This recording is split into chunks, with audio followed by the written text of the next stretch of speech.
Here we are, back on again, Richard. Round 2, let's go. Now we can see each other's face. Now I feel like it's a little bit more of This is much better. a real interview session instead of trying to go around the screens and everything.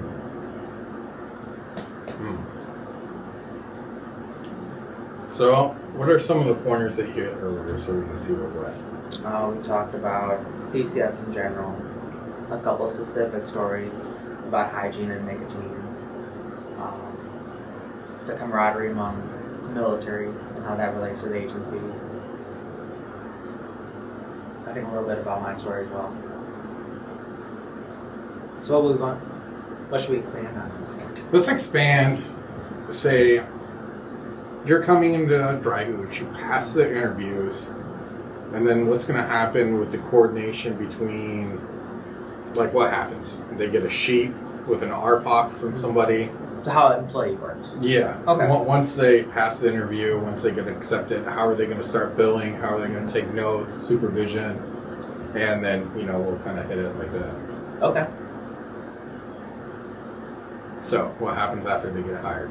So after someone gets hired for Dry Hooch, we have to do a lot of work with the county of background checks, driving checks, education checks. Basically, it's a bunch of documents that we send to the county for review. And then they send back a login that gets you into Avatar notes. That's what we use to put our notes in. And so every time you're out with a peer, you're keeping track of the time, and you enter in a note when you get back of how long and what you guys talked about.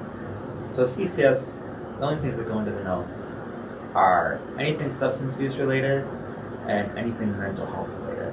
Now that's a pretty wide umbrella. So it gives us a lot of leeway on what we're supposed to talk about. When you're actually with the peer, you can do a whole multitude of activities. You can go to the coffee shop, you can go to the lakefront, you can walk, you can go to the mall and walk around. A lot of it's just getting the consumer out of isolation. And anything that they talk about that hits those marks goes into the notes. Because we do bill Medicaid and Medicare. And so those are insurances.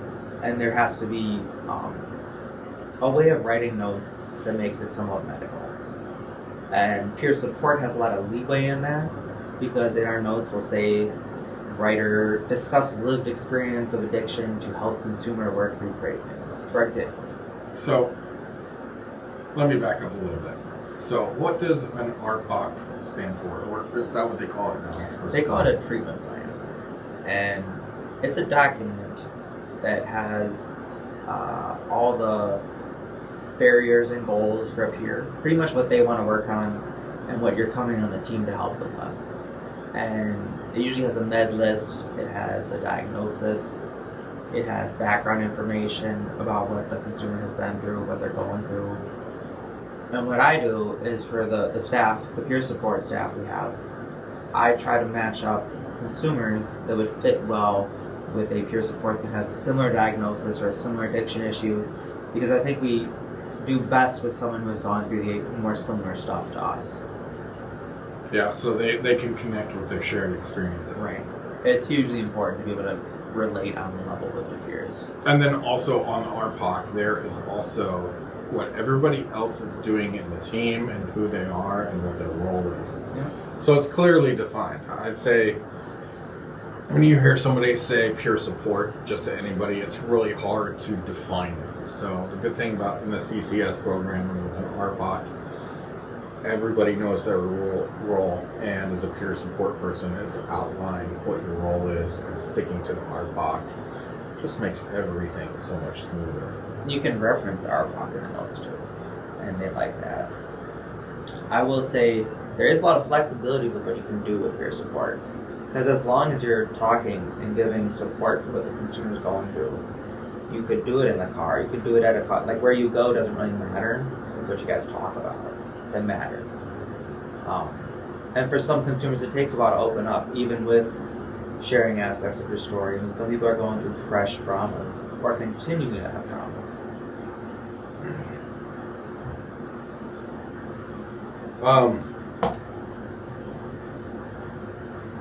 So how do you feel after the state training and everything else that you're equipped to deal with the trauma. And then how would you compare the QRF training program to what you have from state peer support?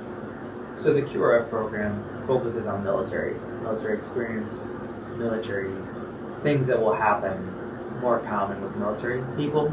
So like PTSD is a big one in there.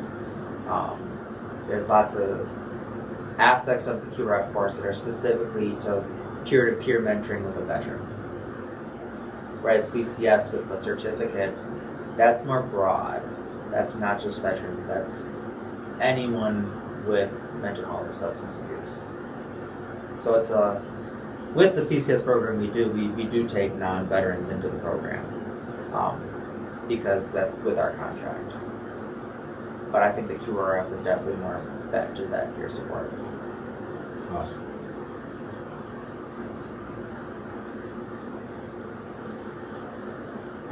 So let's cover, you get your RPOC, you read it, and then you call up the care coordinator and you set up a warm handoff. Now describe what that process is like. So we're an aspect of a team. So every team has a care coordinator. Those are the ones that put in the codes and the authorizations to meet with the peer. And then there can be other people on the team as well. And so when they put in those authorizations, they send out a referral and an RPOC to me. And I pass it to the staff I think would do best with that peer based on demographics. And then it's up to the staff to talk to the care coordinator by email and set up a warm handoff with all three of you. And then usually the peer that was working with the care coordinator, usually for a little bit, they will either plan to meet in a week and kind of get a schedule going and getting out in the community and doing peer support, or they have the option to say, I'm not sure if this is a good match, we'll keep going. And I leave that option to the staff as well. If they don't feel comfortable taking a peer on, that's their discretion on back it. Because sometimes you're just going to clash. But most of the time, you really build good rapport right away. I mean, you just, a warm handoff, you never know how it's going to go. Some people click, some people don't. But I'd say most people click. Awesome. So after the warm handoff goes, and then you guys set a meeting where you're going to meet again. Yep. And then, so you as a peer support person, what are some of the notes that you would be taking during the warm handoff? I don't take notes while I'm in the community, but I write my notes right when I get home so I don't forget it. Okay. I feel like writing notes kind of makes it a little too clinical. You can do it, but I would prefer to just kind of remember what's going on in my noggin and go from there. But I do write my notes right when I get home, otherwise you mix stuff up. That's kind of my policy on notes personally. I have no issue with other people doing like a little notes here and there. But I feel like as long as you get your note into the avatar later that day, you should be able to remember what happened. With me, I had to take paper, and it's an interview process. So my brain with 100 different things and a phone call going in, I had to write down on a piece of paper like some of the key pointers that, mainly to find a connection with me and that person, how we could connect, not so much like what their problem was. It's like something to focus on that you both have. Right, because if you don't make that connection in the warm handoff, it's never going to work. Right. And that's, it's almost a little bit of, you got to sell yourself a little bit. Definitely. And you have to bring up what you went through. So let's say you see their diagnosis as depression on the RPOC, and you get in there and they say they're not depressed. They're doing fine. They don't need this. Well, maybe they have anxiety, and you could share your PTSD. You could share depression you've gone through. And in warm handoffs, I get right into it. I get into enough of my story to help them relate, because I have schizophrenia. So with schizophrenia, there's a lot of stigma in the community. And I'm open right away with the consumer, like, I got schizophrenia, I've been on DOTA, I've had issues with addiction. Pretty much I sell myself on all the issues I've had. And then I kind of discuss what I've learned, how to cope with them and go forward with them. And the consumer has the option at the warm handoff after that if they feel like there's that connection or not. But I think on our job on those warm handoffs is to really open up to get them to see if it's going to be a good fit. So after the warm handoff, kind of walk me through to the point of submitting your notes, and then what happens with clinical supervision, and then how do you take on more peers? So we get the referrals every week with, usually they specifically ask for a provider in the catalog for CCS providers. And they have the option. Hold on, I lost my train of thought. No, that's okay. So we're gonna do notes, supervision, and then more consumers. Okay. So notes in the CCS program, we want those in within 72 hours. And I will help teach people how to do notes because it's a very important aspect of how we get paid. Next up would be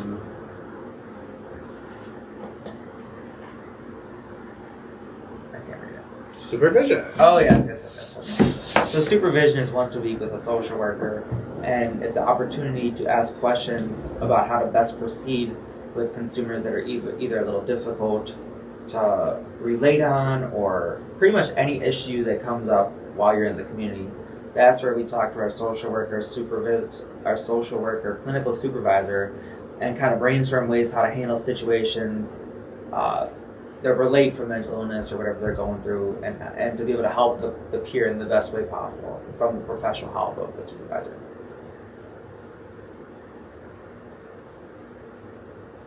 Okay. And then how does somebody begin to, they've got their first customer, they got their RPOC, they did the warm handoff, they took their notes, and then you went over how many hours they had to get before supervision? Did you?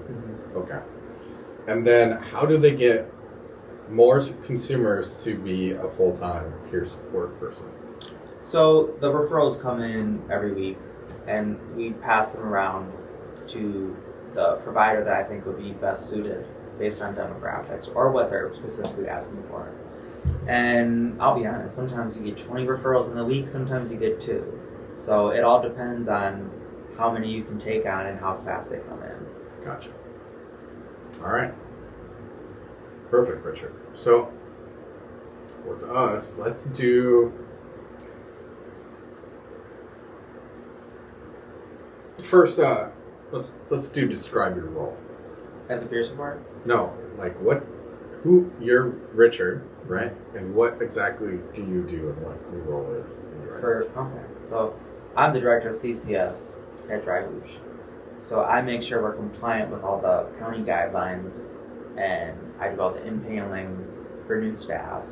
I run the clinical supervision meetings, and I handle all the emails that come in throughout the day, because sometimes issues will arise and you have to kind of work it out or handle it in a professional way.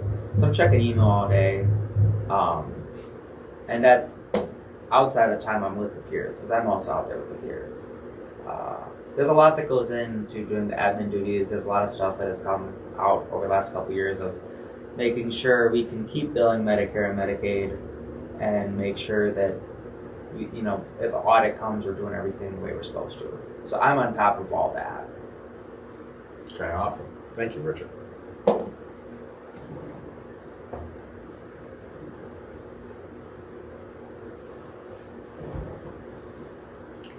Why didn't you tell me that fell down? I didn't even see. Oh no. Because I had the headphones on, I didn't hear it go. Oh, Oh, no. That was the best angle too. Shadikes, man. See? I didn't even see it. How much did you record of it down? Oh, I don't know. Fuck my life. Well, we can tighten it on this so that won't happen. Okay. Otis called. I'm going to call him back. Of course you did. And